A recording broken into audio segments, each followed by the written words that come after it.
Hello students, welcome to online class. Today I explain you users of accounting information. How many types of users of accounting information? So there are two types of users of accounting information, internal users and external users.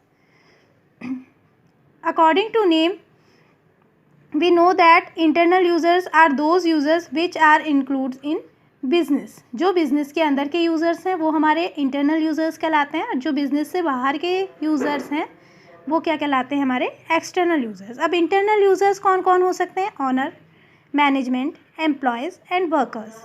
और external banks and financial institution, investors and potential investors, creditors, government and its authorities, researchers, consumers, public, etc. and so on. Firstly, I explain you owner. Owner contribute capital in the business. Owner क्या करता है? Capital जो है business में लगाता है और सबसे ज़्यादा रिस्क जो होता है वो उसी के ऊपर होता है. क्यों? क्योंकि उसने पैसा लगाया हुआ है. बिजनेस को फ़ायदा होगा तो ऑनर को फ़ायदा होगा. नुकसान भी यदि बिजनेस को हो रहा है तो किसे नुकसान होगा? ऑनर को नुकसान हो रहा है. तो इसलिए बिज़नेस की सेफ्टी के लिए उसे अकाउंटिंग इन्फॉर्मेशन की आवश्यकता रहती है कि बिज़नेस की क्या फाइनेंशियल पोजीशन है, उसे कितना प्रॉफिट हो रहा है, कितना लॉस हो रहा है. तो first user of accounting information is owner. Next है मैनेजमेंट. मैनेजमेंट का क्या रोल है? तो मैनेजमेंट को क्या करना होता है? मैनेजमेंट को पूरा बिजनेस चलाना होता है जिससे हमारा बिज़नेस अच्छे से अच्छा, ज़्यादा से ज़्यादा प्रॉफिट अर्न कर सके.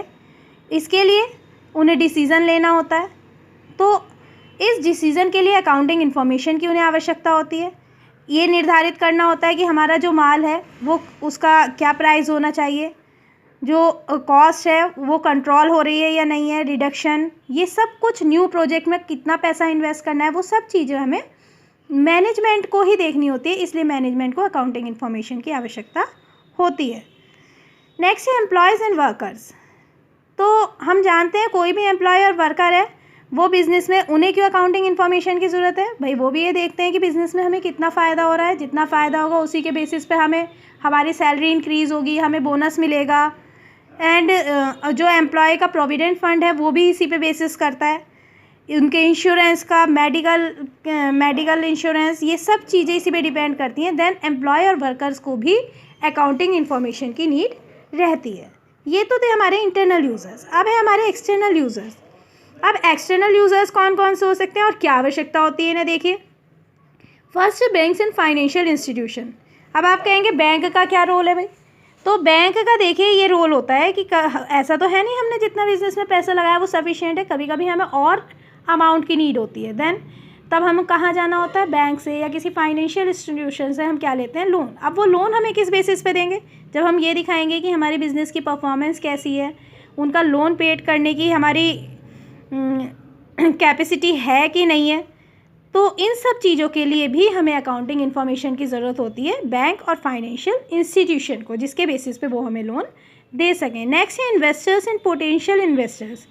अब इन्वेस्टर्स ने क्या किया? हमारा पैसे इन्वेस्ट किए, लेकिन रिस्क तो है उन्हें. अब ये रिस्क कि भाई मैंने पैसा इन्वेस्ट किया है, मेरे हाथ में डायरेक्ट कंट्रोल भी नहीं है, तो मैं जो हूँ क्या करूँगा? तो इसके लिए वो अकाउंटिंग इन्फॉर्मेशन चेक करेगा, हमारे फाइनेंशियल स्टेटमेंट्स देखेगा कि हाँ ये बिज़नेस फ़ायदे में है कि नुकसान में. यदि फ़ायदे में है तभी कोई भी जना हम कहाँ पैसा इन्वेस्ट करना चाहते हैं, जहाँ हमें दिखता है कि हमारा पैसा और बढ़ जाएगा, हमें इससे कुछ प्रॉफिट होगा. तो ये चीज़ें हमें कहाँ से पता चलेंगी? उसकी प्रीवियस परफॉर्मेंस को देखकर. अब वो प्रीवियस परफॉर्मेंस हमें किससे पता चलती है? अकाउंटिंग इन्फॉर्मेशन, फाइनेंशियल स्टेटमेंट से. नेक्स्ट है क्रेडिटर्स. क्रेडिटर्स कौन होते हैं? जो हमें माल देते हैं, माल गुड्स सप्लाई करते हैं. कैसे? उधार, क्रेडिट पर. ठीक है. तो ये क्या होता है हमारा? इसके बेसिस पे हमें क्या करना होता है? क्रेडिटर क्यों देंगे हमें उधार माल? ऐसा तो नहीं है वो पैसे उन्होंने हमें माल दे दिया, अब उनके पैसे मिले ही ना, उनका अमाउंट हम उन्हें दे ही ना पाएँ, लॉन्ग टाइम में दें.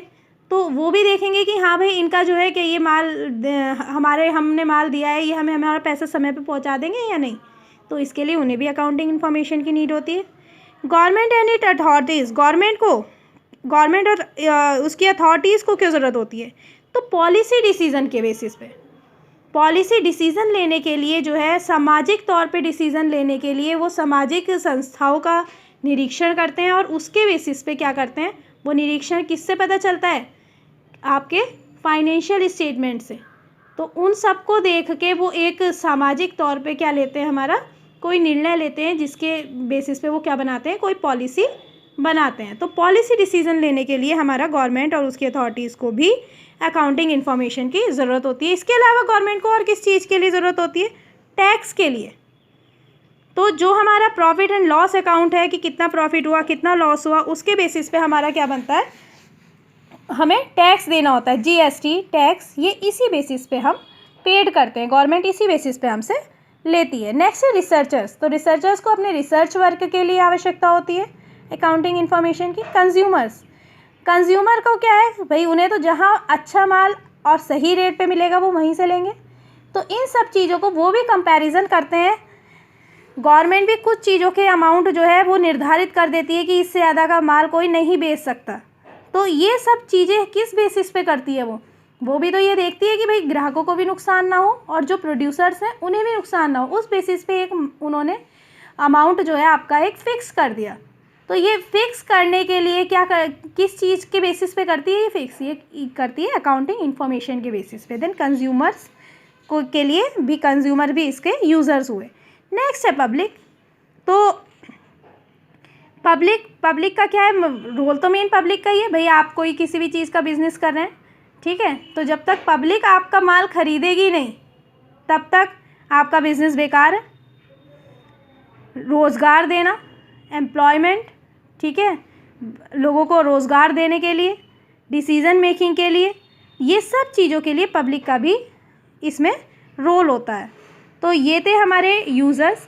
अब हमारा एक क्वेश्चन आता है, इज़ अकाउंटिंग एन आर्ट और अ साइंस? अकाउंटिंग एक आर्ट है या साइंस है? तो ये दोनों ही चीज़ है। Accounting is an art as well as science.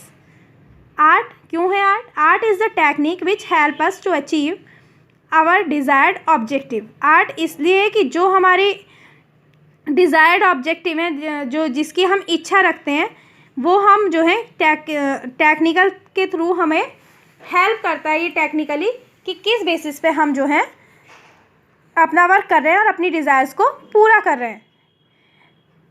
क्यों इसे आर्ट कहते हैं? क्योंकि इसमें रिकॉर्डिंग होता है, क्लासीफाइंग, ग्रुप्ड में डिवाइड करते हैं हम, समराइज़ करते हैं फाइनेंशियल ट्रांजैक्शंस को। It help us in knowing the profitability and financial position of the business. Any organize knowledge based on certain basis people. और साइंस क्यों है? साइंस इसलिए है क्योंकि ये कुछ सिद्धांतों पे चलती है। इसके भी कुछ सिद्धांत हैं। क्या सिद्धांत हैं? सिद्धांत ये है कि अब हम तो अपना काम किसी और वे में कर रहे हैं, दूसरा किसी और वे में कर रहे हैं। मान लीजिए हम दोनों को उसमें कंपैरिजन करना पड़े तो क्या हम कर पाएंगे? नहीं। तो एक कॉन्सेप्ट्स बनाए गए हैं, कुछ सिद्धांत बनाए गए हैं जिसके बेसिस पे हमें ये अपने अकाउंटिंग फाइनेंशियल स्टेटमेंट तैयार करने होते हैं। तो क्योंकि ये प्रिंसिपल पे बेस्ड है, प्रिंसिपल के बेसिस पे भी वर्क करता है, इसलिए ये हमारा क्या कहलाता है? साइंस। तो इसलिए accounting is an art as well as science. Next है सिस्टम्स ऑफ अकाउंटिंग। अब ये सिस्टम्स ऑफ अकाउंटिंग क्या है? तो देखिए, the systems of recording transaction in the books of accounts are namely two types के सिस्टम होते हैं, डबल एंट्री सिस्टम और सिंगल एंट्री सिस्टम। अब इसे समझने के लिए देखिए, डबल एंट्री सिस्टम क्या है? Double entry system of accounting is a system of accounting under which both debit and credit aspects of accounting are recorded. Double entry system वो सिस्टम है जिसमें किसी भी ट्रांजैक्शन के दोनों ही एस्पेक्ट, डेबिट भी और क्रेडिट भी रिकॉर्ड होते हैं। अब आप ये समझेंगे कि दोनों एस्पेक्ट ये क्या है। देखिए, एक एग्जांपल बताती हूँ मैं आपको। सपोज़ करिए हमने किसी से कोई माल ख़रीदा, हमने 10,000 रुपीज़ में कोई मोबाइल ख़रीदा। तो इसमें क्या हुआ?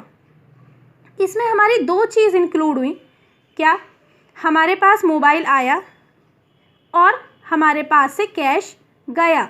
तो दो चीज़ हो गई, एक चीज़ गई और एक चीज़ हमारी आई। तो इन दोनों का ही रिकॉर्ड यदि हम रख रहे हैं कि क्या गया और क्या आया, तो वो क्या कहलाता है? हमारा डबल एंट्री सिस्टम। हर ट्रांजैक्शन में हमारे दो एस्पेक्ट शामिल होते ही होते हैं, दो से कम नहीं हो सकते, किसी में सिंगल नहीं हो सकता, दो से ज़्यादा हो सकते हैं, 3 भी हो सकते हैं, 4 एस्पेक्ट्स भी हो सकते हैं। इसके बारे में मैं आगे बताऊंगी। नेक्स्ट देखिए, a transaction has 2 aspect debit and credit. And eight the time of recording a transaction one aspect is recorded on the debit side, एक एस्पेक्ट को हम डेबिट साइड लिखते हैं एंड द दूसरे को credit side. For example, at the time of cash purchases goods are received, cash में कुछ चीज़ हम खरीदने पे हमें गुड्स रिसीव्ड हो रहा है, माल प्राप्त हो रहा है. And in return cash is paid, और कैश उसके बदले में हमारा पेड हो रहा है. In the transaction two aspect are involve, receiving goods and paying cash, and under the double entry system both these aspects are recorded. इसमें double entry system के अंदर हम दोनों ही चीज़ को रिकॉर्ड करते हैं. One part the receipt of good is debited, जो चीज़ हमें मिली है वो हम डेबिट करेंगे, और जो चीज़ हमारे पास से गई है उसे हम क्रेडिट करेंगे. In other words, if only two accounts are affected then one account building is debited and the other account cash is credited for the same amount. If more than two accounts are affected by a transaction, the sum of debit entries must be equal to the sum of the credit entries. अभी मैंने बताया आपको कि किसी किसी transaction में दो से ज़्यादा जो है एस्पेक्ट भी हो सकते हैं, तो उसमें क्या कंडीशन होनी चाहिए, डेबिट साइड और क्रेडिट साइड का टोटल हमारा इक्वल होना चाहिए, यानी डेबिट साइड का total is equals to credit side का total. Thus, on any day, total amount debited is equals to the total amount credited. We can define double entry system as, तो हम क्या कह सकते हैं double entry system को, the system which recognize and records both aspects of transactions. The double entry system has proved to be a scientific and complete system of accounting. इसको हम और क्या बोल सकते हैं, complete system of accounting. अब इसके फीचर्स देखिए, क्या क्या फीचर्स होंगे. It maintains a complete record of each transaction. Complete record रखता है. It record two fold aspect of every transaction, दो फोल्ड दोनों साइड के, डेबिट और क्रेडिट दोनों ही, क्या चीज़ हमारी इन हुई है, क्या चीज़ आई है और क्या चीज़ गई है, दोनों ही चीज़ का रिकॉर्ड ये रखता है. In this system one aspect is debited and other is credited. Since one aspect of a transaction is debited and the other is credited, the total of all debit is always equals to the total of all credits. Stages, इसमें कौन कौन सी stages होती हैं, तो first recording the transaction, classified transaction in journal and by posting them to the appropriate ledger. पहले record करना, फिर क्लासीफाइड करना जर्नल में, फिर लेजर में पोस्ट करना, और फिर उसके बेसिस पे trial balance banana. Closing the books and preparing the final accounts, इसके बाद फाइनल अकाउंट्स बना के अकाउंट बुक को क्लोज करना. ये सारी चीज़ें अभी हम आगे पढ़ेंगे.